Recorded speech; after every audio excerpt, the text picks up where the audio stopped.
Namaskar and welcome to Indian Diplomacy, show on Doordarshan, India's national broadcaster, about Indian foreign policy, India's international relations, and India's involvement in improving the state of global institutions and making the world a better place.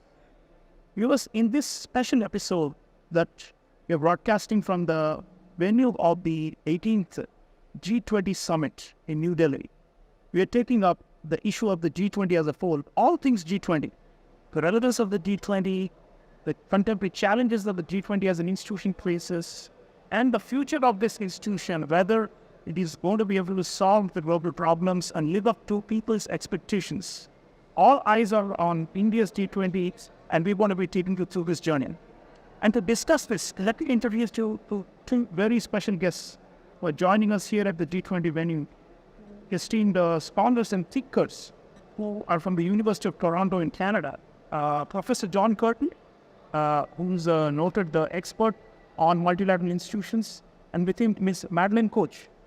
Professor Kirton is the director of the G20 Research Group at the University of Toronto, and Madeline Koch is the executive director of the same institution. Madeline and John, welcome to Indian Diplomacy. Oh, it's wonderful to be here. Great to be with you. Let me begin with Professor John Kirton. John, so many summits have happened. India is hosting the 18th summit, and many more are to come. The question on the minds of average people in India, around the world, is, does the G20 do what it's supposed to do? Does it deliver on people's expectations? What is the relevance of the G20? What is the importance of the G20? This, needs some deeper understanding. So I'd request you to begin with why we needed the G20, how it came about, and is it really living up to the expectations?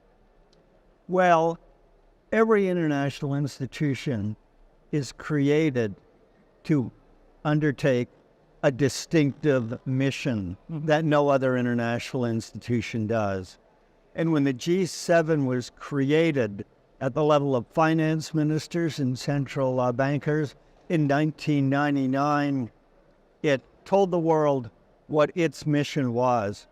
One was to promote financial stability, because the Asian turned global financial crisis had just ravaged developing countries and infected the rich ones.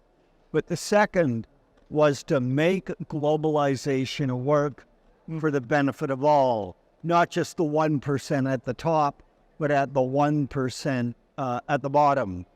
And that's why the club was created, with an equal number of countries from the relatively rich north, including Japan and Australia, Korea, but the emerging and developing countries from the global south. So you had a real balance, and everybody suffered when there was global financial crises. Yeah. That was a public good, but it was the developing countries that most emphasized from the start that second mission of making globalization work for the benefit of all. So when we come forward to the 18th summit, when Mr. Modi, Prime Minister Modi of India, the host from the start, has said, this summit, my summit, has got to work for the global south. Yeah. Development is job number one. He's fulfilling a mission there at the start, but it's still a work in progress, Still a work in progress. as everyone knows. Still a work in progress, viewers. That's what Professor John Curtin says about the G20. Let me now bring in Madeline Koch as well. Madeline, every G20 summit, there are commitments made by member countries on a whole range of issues. And I want to highlight for the audience a background book prepared by Madeline and John's team about the Indian G20 presidency as well. And this is worth reading, viewers. But let me bring you back to the question of commitment. This book also talks about the issue. I'd like you to speak about, Madeline, what does it take for the G20 to convert or to walk the talk, because there are the communiques that come out of G20 are so long and so extensive, running into dozens of pages. And, for an average viewer, the question is, what does all of this add up to? Are the leaders just, using this podium to do some grandstanding, or do they really mean what they're saying? And who's there to enforce these commitments? Because the G20 is a loose, informal institution. It doesn't have like a legally binding character to whatever people sign on to. So how successful has the G20 been in terms of commitments and delivering on commitments? That last point that you made about there being no binding underpinning to the G20 is a very interesting one, because the leaders agree and they have to maintain a certain level of consensus throughout all of the negotiating processes that arrive at those commitments, and the leaders then have to come home and convince their people at home that the work that they're doing is worthwhile. Most of the leaders are democratically elected leaders, so if their constituencies don't feel that they are performing well, those leaders are out of a job. So that's one of the ways that we, voters around the world, we people around the world, can hold our leaders accountable for actually doing the work of the G20. But to answer your question about the commitments, yes, our research group, the G20 Research Group, reads the communiques and declarations carefully and identifies the commitments. And then we monitor their leaders, the country's performance in actually fulfilling those commitments from one year to the next. And we have found that the G20 has done a fairly good job over the years of fulfilling its promises. So we know, for example, based on our database of over 400 reports of assessments, that the G20, up until last year's summit, so including the Bali summit, had an average of 71 compliance with the commitments, that 71% compliance over all those 17 summits. And that's not bad. 71% is not bad. It's not great. There's always room for improvement, but it's quite good. But Madeline, 71% compliance sounds great.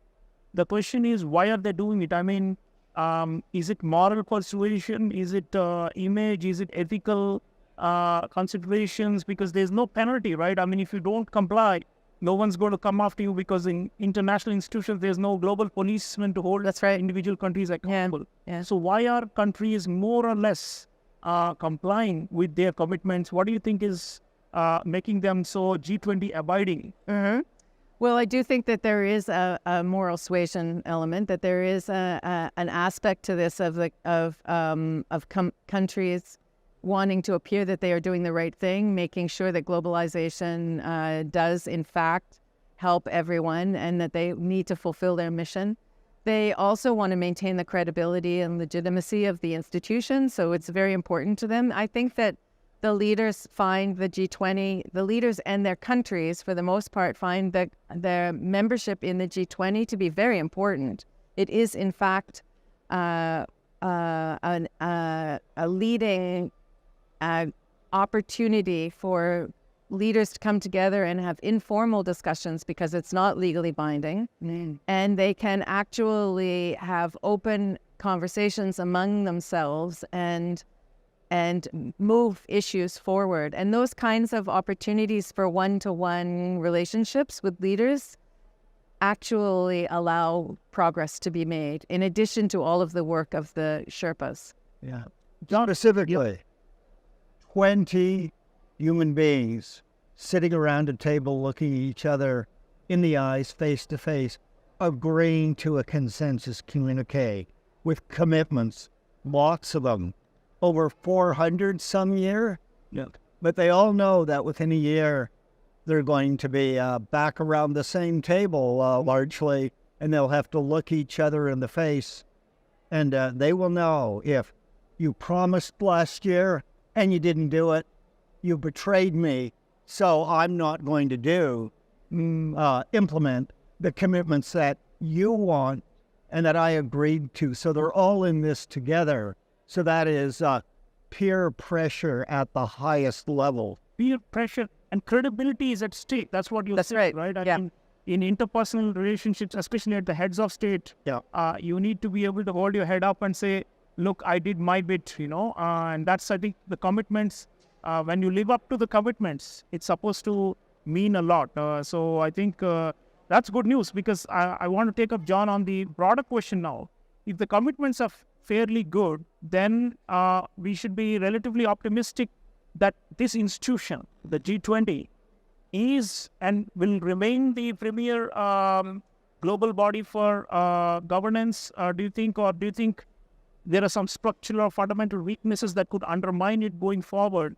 Every summit host like India has faced challenges, disagreement, disunity, infighting among members and different factions and all that. But end of the day, like you're saying, it looks like the leaders are seized sufficiently of the gravity of the crisis that we are facing. So given that more and more crises, some people are calling it the era of polycrisis, where so many are all coming together, and G20 is supposed to be the premier crisis fighting mechanism.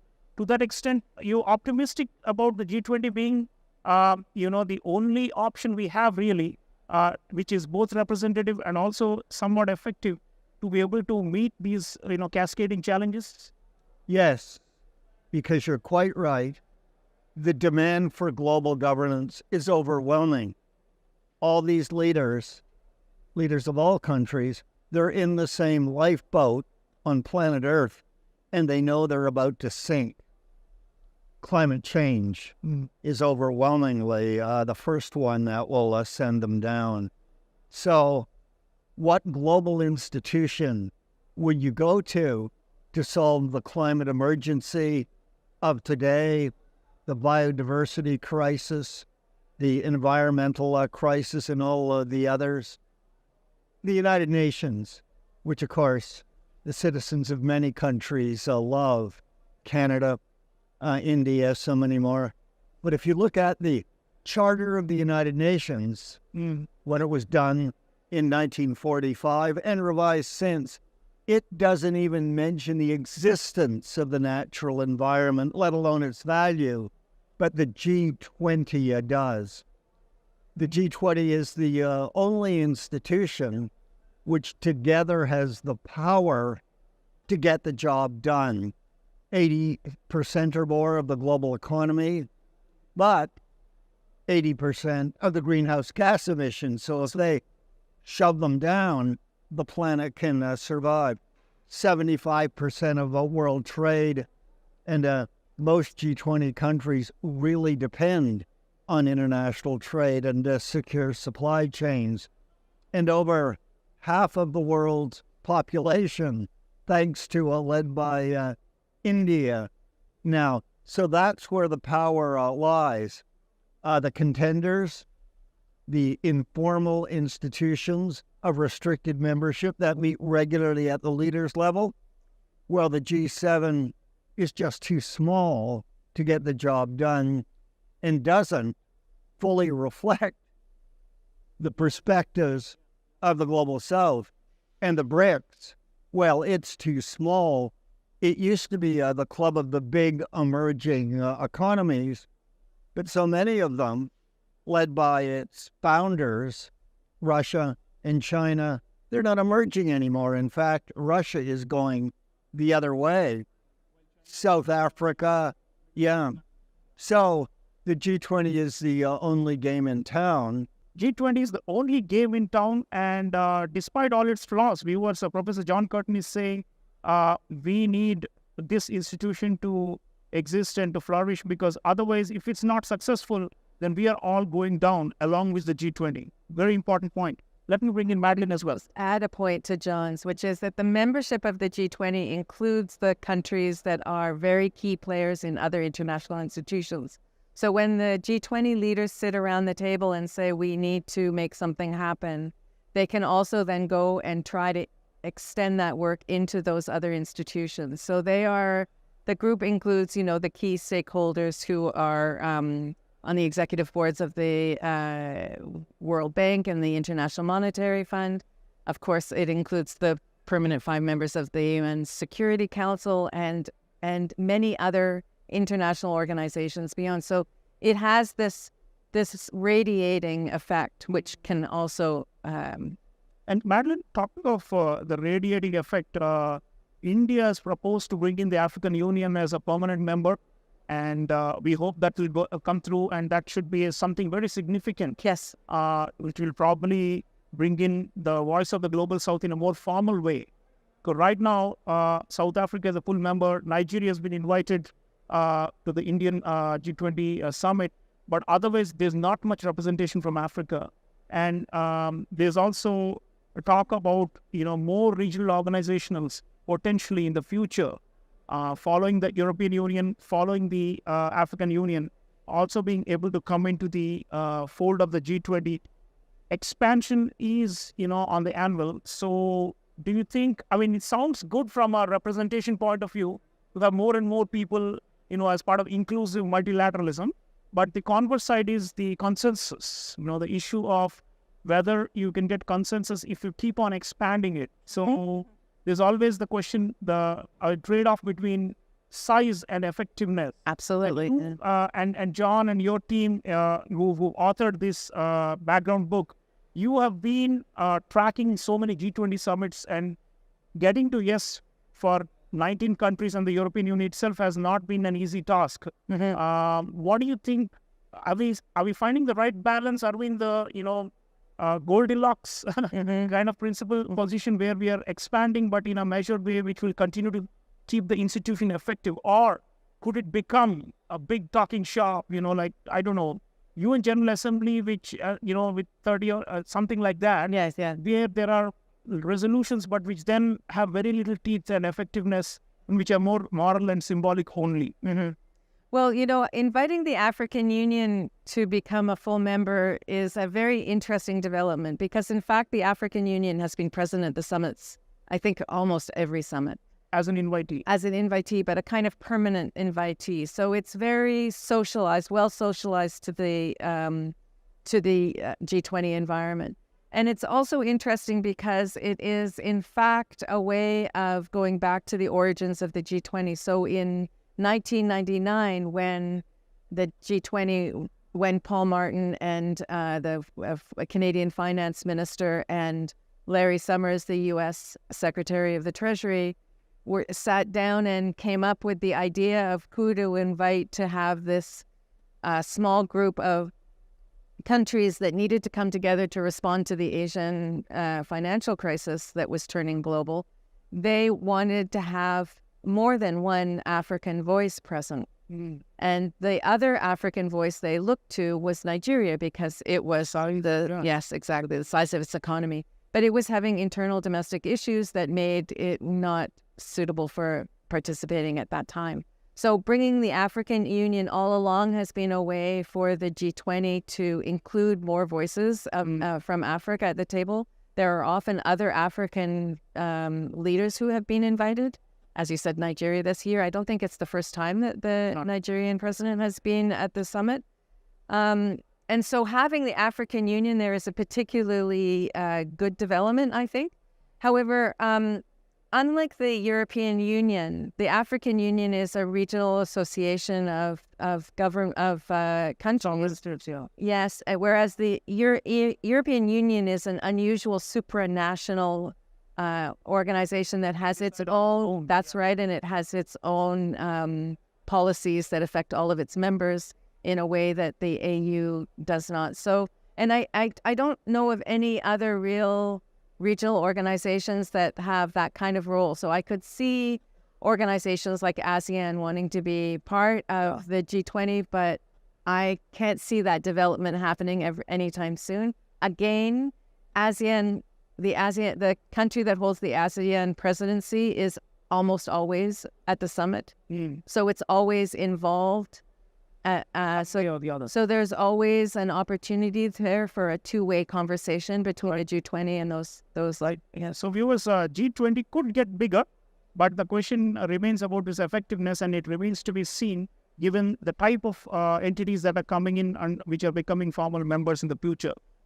John, Indian presidency, compared to the last 17 summits, how do you see, what is it that we have brought to the table? I mean, we have been saying Global South is the main thing that, defines us. But in your view, as a scholar who has observed so many presidencies, what would you think are the top 2 or 3 things that India has distinctly brought to the G20 process, which are benefiting the G20 and which are, improving the chances of its delivery? Well, when Mr. Modi assumed the chair, even before, at the end of the previous summit in Bali, Indonesia, he outlined his priority, and they were pretty good. The slogan often dismissed, shouldn't be, right? One Earth, one family, one future. One Earth, he put the natural environment first, and no other presidency have done that. And one future, the environmentalists who were calling the Brundtland Commission know that the fundamental principle of environmentalism is do today what will not harm future generations. So he got it. And in his innovative priority, lifestyles for the environment, which every day in every way, everything we do causes climate pollution. So everything we start to do can stop it. And India has enormous credentials here. Eat plants, not meat.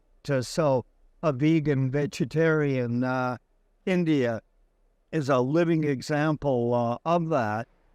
And yes, we do require governments to act and not just individual citizens. They need the right set of incentives. But Mr. Modi also included climate action. And well before the climate emergency, we all know, arose in the summer of 2023 and will endure for the foreseeable future without decisive action now.